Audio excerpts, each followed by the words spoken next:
The White House convened a meeting, this was a few days ago, with top TikTok influencers, giving them a briefing on the Ukraine situation. This also is not a joke. They actually did this.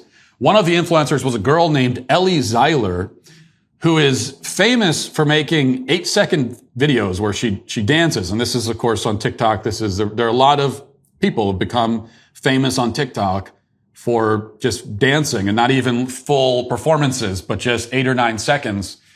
And anyway, just as an example, here's one of the videos of Ellie Zeiler. She's got like 10 million fans, okay? This is a massively famous person. And here she is. Let's watch.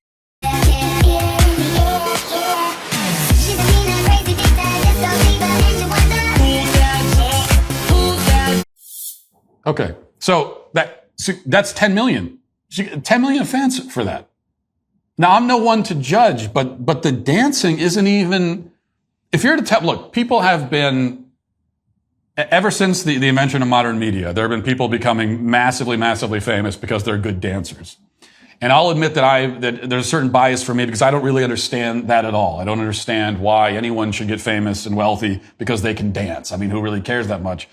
But at least, 30 years ago, you're famous for dancing. And it's like because you're like actually a really good dancer. Now that's not even good dancing, right? Am I wrong? Again, I'm not a good judge of this, but that is very lackluster dancing.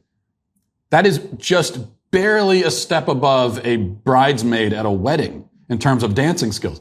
Maybe not even that good. And that gives you 10 million followers. That's it. That's all you got to do. Just do a couple of moves. 5-6 seconds, 10 million followers. And you're getting invited to the White House for a debriefing on foreign policy while war rages in Europe. And so they got the debriefing, and now all the TikTok influencers, it just so happens, what do you know? They met with Joe Biden, and now they're all making videos. And for many of them, this is maybe the first time they've actually spoken in a video, because usually they're just dancing. And now they're all making videos explaining how all the bad stuff in the world happening right now, it's all Putin's fault. It's definitely not Biden's fault. So here's Zeiler filling her fans in on this crucial fact. Why is gas so expensive, and why is the United States inflation rate at a 4-time decade high? I had the opportunity to ask the White House why gas down the street is $7, and here's what they said. The obvious reason: we're getting out of a 2-year pandemic. When use goes up, price goes up. But the call was predominantly about Ukraine and Russia, so how does that relate? Russia is one of the top 3 producers of oil, and it is actually their #1 revenue source. Now, with Putin starting this horrific fight between Ukraine and Russia, nobody wants to work with him and do an international trade. So with people being scared of war and limited resources, prices are bound to go up as well. For the people who can't pay $7 for a gallon of gas, there's an app called Gas Buddy that shows you the cheapest gas near you, as well as a link in my bio to donate to the misplaced refugees of Ukraine. So first video she's made that was more than 8 seconds long. I mean, that for her, because that's like 45 seconds. That is, she might as well be reciting War and Peace. This is her magnum opus. Is a 45-second video, and she's actually speaking, and she wants to let us all know that this is all Putin's fault. It's not, because it's not Biden's fault. Gas prices and everything. Even though gas prices were trending up already, before all of this, it's still all Putin's fault. We can't blame Joe Biden. But remember something else. All of these other countries that are autocratic, dictatorial, where you get a lot of propaganda, government propaganda, media that parades around as if it's free and independent, but really it's getting all of its talking points and marching orders from the media, from the government rather.